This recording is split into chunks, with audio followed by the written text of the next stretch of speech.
دکانونو کې چې دا پردې لګېدلې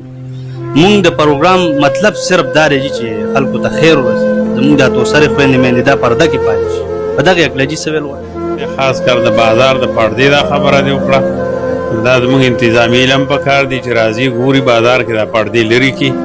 زنانه چې کور نه وځي دا موږ دوی ته ریکویسټ کوو چې ځان سره یو نارینه بیایي او دقسې لکه د ګوډو په شان مه ګرځئ نو دا چې اوس آبي لیګر به خبره کوله چې خانه کې غوښه پرته یې په سر د ایښي نو ټپوسان خو بیا خوري چې تا پټه کړي دي دی له پکار دي چې خپل نارینه ځان سره ګرځي قدرمنو ډېره د خوشحالۍ خبره ده چې ناست یم داسې ښکلو خلکو سره ما سره په څنګ کې ناست قاري معراج صاحب مفتی فضل هادي حقاني صاحب ارشاد علي حفیظ صاحب عبدالقیوم کاکا جی راغلی و جی د دې د خاطره چې معاشره کم خوا روانه ده جی زمون ینګ جنریشن زمون را روان بچیان دا کم خوا مطلب کم خوا روان دي نو هغې باره کې همدغه ټاپک چیړو دی سره به خبرې اترې کوو تاسو مونږ سره السلام علیکم جی وعلیکم السلام ورحمۃ اللہ وبرکاتہ څنګه حال جی وخت ساعت ښه تېرېږي الحمدلله الله فضل دی دا راته ووایي مفتي صاحب چې ټایم مو ډېر زیات کم دی خو مختصر غونه کې خبرې به جي کوو پهله خو دا خبره ده جي چې زمونږ ینګ جنریشن جي دا کم اړخ ته روان دی د ټولو نه اول ستاسو او ستاسو د دې ټیم چې څومره هم هغه شکریا موږ ادا کړو ډېره کمه ده ځکه چې د دې نوجوانانو او زموږ د دې کشر پول لپاره چې تاسو کم سوچ کوئ او کم یو ټاپک راوچتوئ نو په دې کې د هغوی دپاره ډېره لویه فایده پرته وي اول خبره دا ده چې تاسو تپوس وکړو چې زموږ دا کشر چې کم ینګ جنریشن دی نو زموږ دا ینګ جنریشن حقیقت کې د اسلام د دین د پښتو او د غیرت نه ډېر چې کم ده نه هغه لرې روان دي حقیقت دا دی چې څه ته اسلام ویلی شي څه ته حیا ویلی شي څه ته غیرت ویلی شي نو زموږ دا خلق د هغې نه د جدت پسندۍ په بنیاد باندې ځان د دین نه هم لرې کوي او ځان د اسلام نه هم لرې کوي صرف او صرف د یو دنیوي مفادو دپاره او بل مونږ وګورو جي نو په دې بازارونو کې جي دا مجسمې لګېدلي چې د کتو قابل نه دي جي نو په دې هکله باندې جي څه ویل غواړئ اصلیت کې مجسمه چې کومه ده نو دا د جاندار یو جسم جوړول د جاندار هغه سکیچ جوړول دا خو په اسلام کې دا بالکل ناجایز دی ځکه د جاندار تصویر جوړول چې کوم دی هغه دا د بت پرستۍ عکاسي کولی پیغمبر علیه الصلاة والسلام ارشاد فرمای وی هغه مقام ته هغه کور ته د الله د رحمت فرشتې نه داخلیږي چې کم ځای کې سپی او کم ځای کې تصویرونه نو دا مجسمې د بعینه د بوتانو هغه شکلونه دي چې د کم سیز کفار چې کم دنه هغه عبادت کوي هغې ته سجدې لګوي د هغې تعظیم کوي نن زموږ په د مسلمان معاشره کې چې انسان ځان ته مسلمان هم وایي هغه چې کم دنه هغه رالګي او دغ کبوت یې لګولی دی او د دغ کبوت دغه کوي نو زما په خیال دا د یو مسلمان کار نشي کېدی ډېره مننه جي خوشحاله او آباد اوسئ قدرمنو زمونږ د دې پروګرام مطلب صرف او صرف دا دی چې زمونږ کم ینګ جنریشن دی دا نوي ځوانان را رسي چې دا رانه تباه او برباد نشي قسم دی صرف د دغه د خاطره مونږ دا پروګرام مختص کړی دی برابر کړی دی جي او بل جي دا راته ووایي جي چې په دې دکانونو کې جي دا پردې لګېدلي مونږ د پروګرام مطلب صرف دا دی چې خلکو ته خیر ورسي زمونږ دا توسرې خویندې میندې دا پرده کې پاتې شي په دغه هکله جي څه ویل غواړي اصلیت کې زنانو له پکار دا دي چې دا دی چې کوم دنه هغه د خپلې پردې اهتمام وکړي په خپلو کورونو کې دې کښېني دا د اسلام یو حکم دی چې زنانه به د خپلې پردې خیال ساتي او خصوصا چې کوم دنه هغه بغیر د ضرورته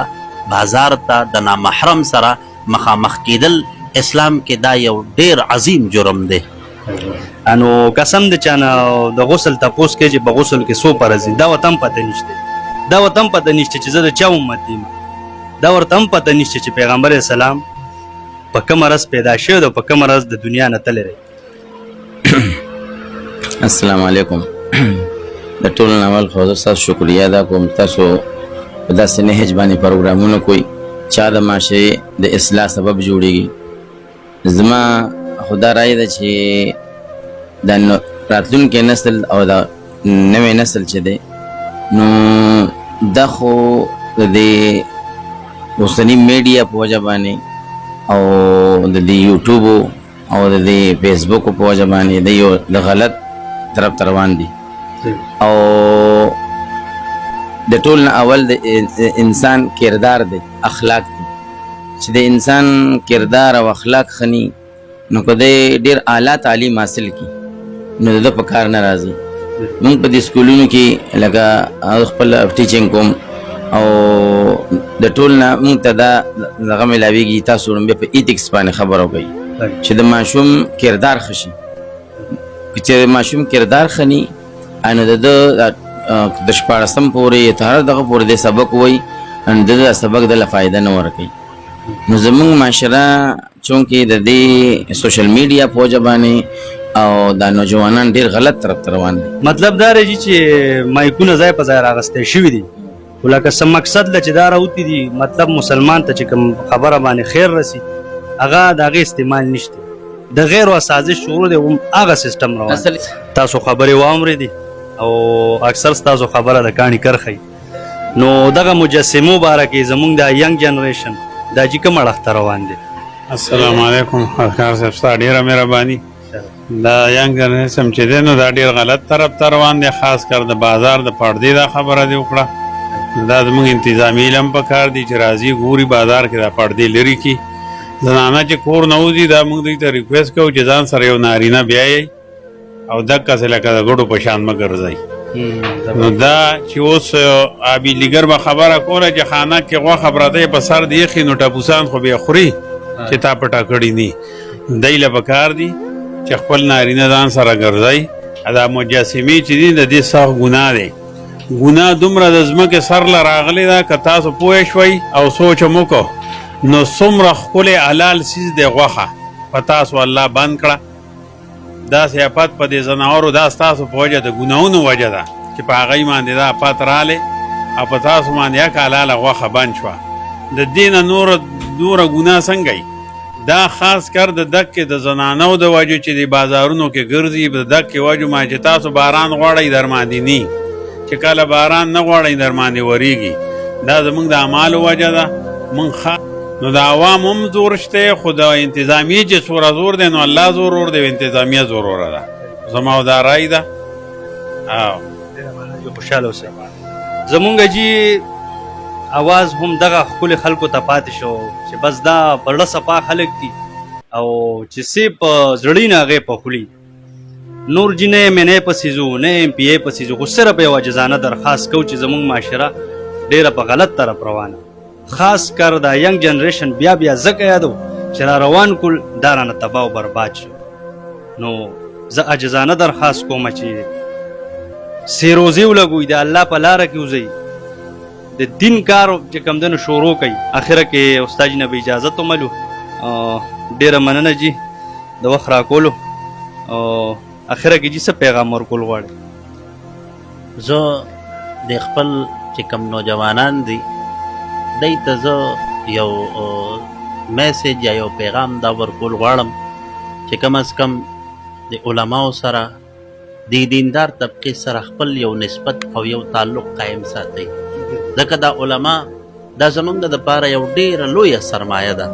د دې علماو په صحبت کې په مجلس کې ناسته دا زموږ ستاسو دپاره د الله تعالی د رحمتونو د حصول ذریعه ده.